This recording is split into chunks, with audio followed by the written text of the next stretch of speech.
In March 1956, during a lunch break on a shooting day in the Texas desert, Rock Hudson had retreated to his trailer. James Dean was once again arguing with the director, and Elizabeth Taylor, script in hand, knocked on George Stevens' door. She went in, closed the door behind her, and sat down at the table. "I'm not going to shoot this scene," she said. That was all. The director laughed. The studio representative laughed. Every man in the room seemed to wait, as if they hadn't quite understood what this 24-year-old woman had just said. But Elizabeth did not stand up. And that morning, in that room, during those 15 minutes that no one ever saw, the true script of Giant was rewritten. If you have been watching this channel and you have not subscribed yet, now is the perfect time. Hit that subscribe button, because the story you are about to hear is only the beginning of what we have planned for this series. To understand what happened in that trailer on a dusty March morning in Marfa, Texas, you have to understand what Hollywood looked like in 1956. The studio system that had built Elizabeth Taylor into a star was already cracking at its foundation, but it had not yet collapsed, and the men who ran it still believed, with total conviction, that they owned the people who worked for them. MGM had signed Elizabeth when she was 9 years old. They had watched her grow up, supervised her diet, controlled her public appearances, and managed her image with the same precision a jeweler applies to cutting a rare stone. She was, in the language of the industry, an asset. A beautiful, violet-eyed, extraordinarily talented asset who had been trained since childhood to smile and say yes. The decision to cast Elizabeth Taylor in Giant had not been made because anyone believed she was the most important element of the film. George Stevens, the director who had already won an Oscar for A Place in the Sun, had a specific vision for this production built around landscape, legacy, and masculinity. He had acquired the rights to Edna Ferber's sprawling novel about Texas oil dynasties, 3 generations of a family called the Benedicts, and the slow transformation of a state that believed itself to be its own country. The character of Leslie, the Virginia woman who marries into this world and spends decades watching it change, was written as a supporting presence in Stevens's early production notes. She was the observer, the conscience, perhaps, but not the engine of the story. That engine belonged to Rock Hudson's Bick Benedict and to a brooding young actor named James Dean who would play the wildcatter Jed Rink. Rock Hudson carried a secret that Universal had gone to extraordinary lengths to protect. A secret that Elizabeth Taylor would one day help him carry in a different way, in a different decade, in a world that had changed almost beyond recognition. Rock Hudson in 1956 was 30 years old and at the precise peak of the kind of stardom that Universal had built for him. Tall, broad-shouldered, extraordinarily handsome in a way that seemed almost architectural, he had spent 5 years being shaped by the studio into the ideal image of American masculinity. His contract gave Universal total control over his image, his roles, and his public persona. The studio had carefully managed every aspect of his life, including the aspects that, if revealed, would have destroyed the image they had constructed entirely. Rock Hudson carried a secret that Universal had gone to extraordinary lengths to protect, a secret that Elizabeth Taylor would one day help him carry in a different way, in a different decade, in a world that had changed almost beyond recognition. But in 1955 and 1956, on the set of Giant, none of that future existed yet. What existed was this. A film with a budget that kept expanding, a director with an obsessive perfectionist streak, a cast that included one of the most volatile and self-destructive young actors in the history of the medium, and a young woman who had been told, in the gentle but unmistakable language of the industry, that her job was to look beautiful and stay out of the way. The original shooting schedule called for more than 100 days in and around Marfa, a small West Texas town that Stevens had chosen because its landscape had a quality he described as geological honesty. The heat regularly exceeded 100 degrees Fahrenheit. The wind came off the desert in waves that coated everything in pale brown dust, finding its way into cameras, into lunches, into the seams of period costumes constructed at enormous expense. The nearest city of any size was 300 miles away.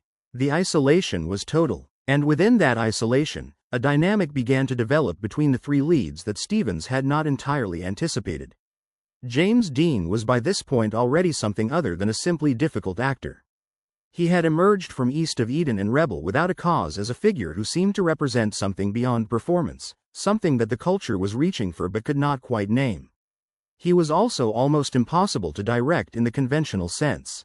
He improvised constantly, arrived on set unprepared on some days and hauntingly precise on others, and engaged in extended philosophical arguments with Stevens about individual scenes.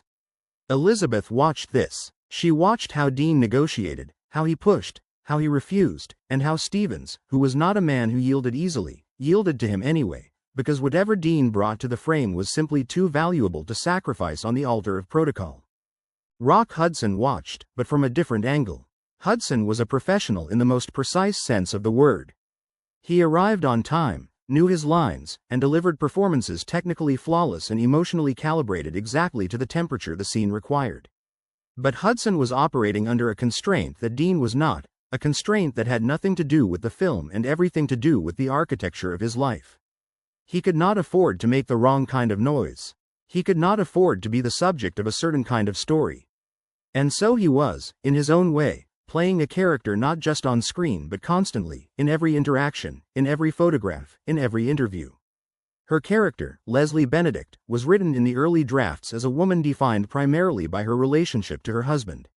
She witnesses, she endures, she occasionally objects, but the objections are soft, and they do not change anything, and by the third act she has become largely a figure in the background of her husband's story. Elizabeth had read the script carefully. She had read Ferber's novel even more carefully. And she had understood something that the men in charge of the production had either not noticed or had decided not to address. The character as written was not the character Ferber had conceived. This is where the story begins to move in a direction that the official history of Giant only partially acknowledges. Elizabeth's conversations with Stevens about the Leslie character began, by most accounts, as conversations about specific scenes. There was a second act scene in which Leslie confronts Bick about the treatment of the Mexican workers on their ranch, a scene that in the original script runs approximately 2 pages and ends with Leslie backing down. Elizabeth believed it needed to be 3 times as long and needed to end differently. There was another scene in which Leslie is publicly humiliated at a local social event, a moment the script treated as comic embarrassment rather than the genuine confrontation of values that Ferber had intended. Elizabeth wanted that scene rewritten entirely. Stevens listened. He was not a director who dismissed actors without hearing them, particularly actors with the combination of intelligence and instinct that Elizabeth possessed. But listening and agreeing are different things, and the production timeline was already under pressure. Changes of the scope Elizabeth was describing would require weeks of additional writing, renegotiating scenes already logistically planned. And they would require, implicitly, a reassessment of whose story Giant actually was.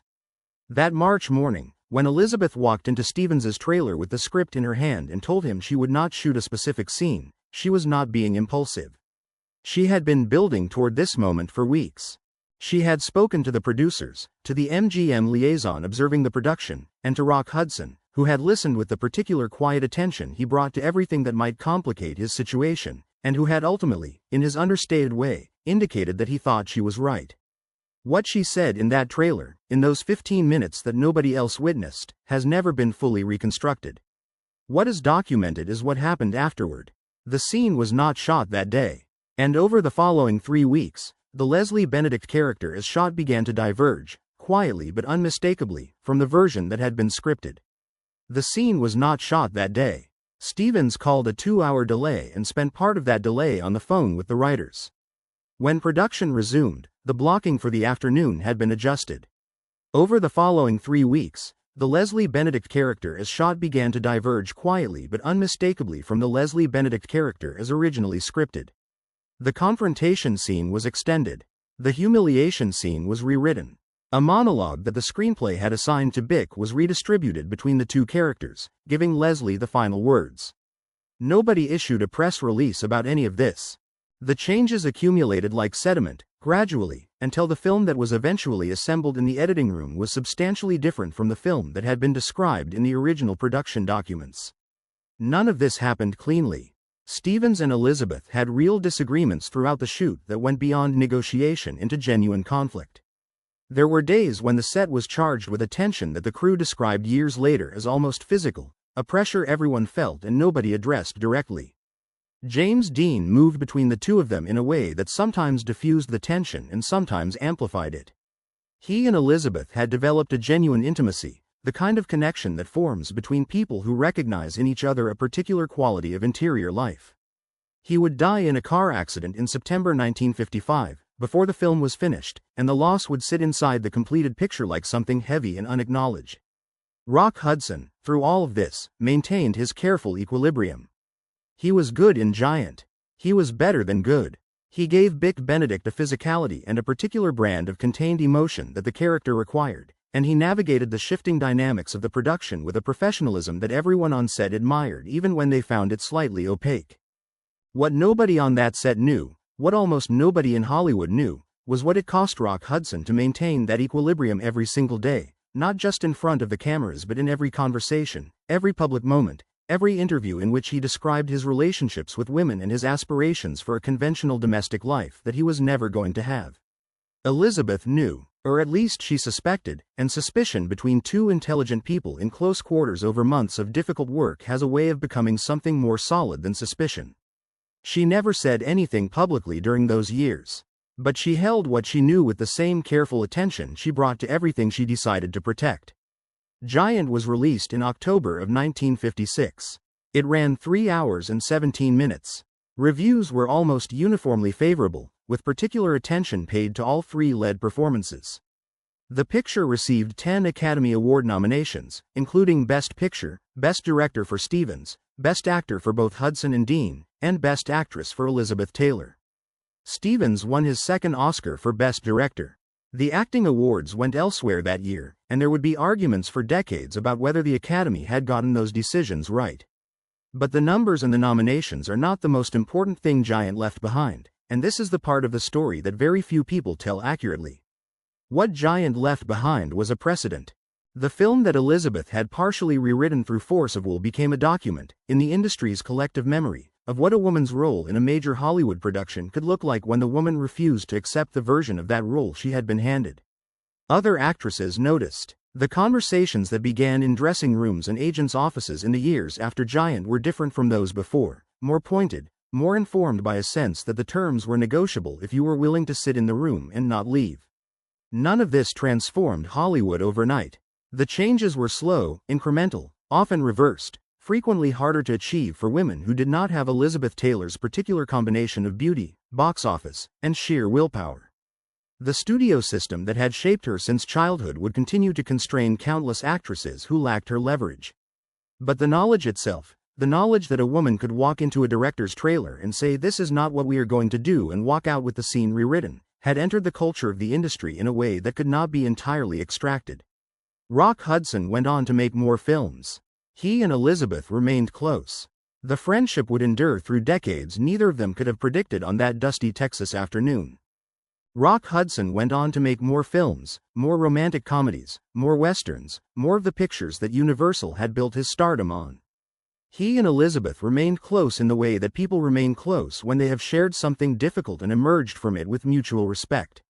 The friendship would endure through the following decades, through marriages on Elizabeth's side and careful public silences on Hudson's side, through the collapse of the old studio system and the rise of a new Hollywood, through all the changes that neither of them could have predicted on that dusty Texas afternoon when the script said one thing and Elizabeth had decided, quietly but finally, that it was going to say something else. In 1985, Rock Hudson became the first major American celebrity to publicly acknowledge that he had AIDS.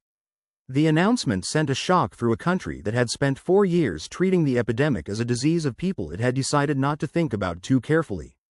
Elizabeth Taylor was one of the first people Hudson called, and one of the first public figures to stand beside him publicly, to use her celebrity to draw attention to a crisis that the American government and the entertainment industry had been content to ignore.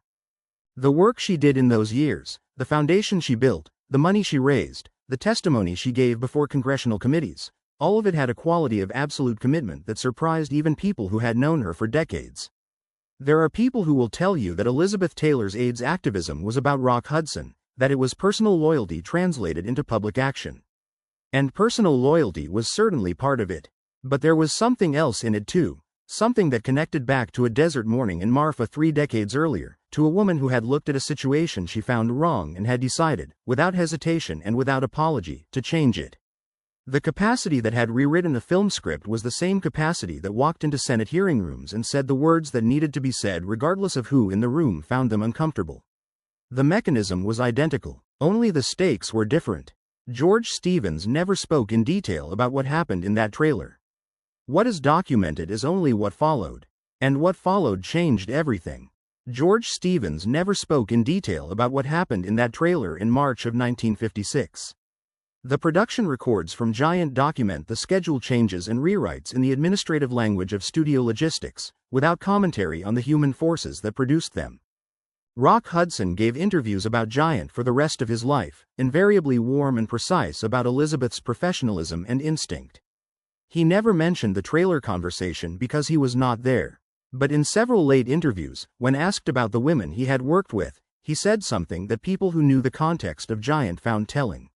He said that the best professional lesson he had ever received was from a woman who understood that the difference between what you were given and what you deserve is a distance worth crossing, regardless of how many people in the room are laughing when you start. Elizabeth Taylor died in March of 2011. She was 79 years old, and she had outlived Rock Hudson by 26 years, and she had outlived the version of Hollywood that had signed her as a child.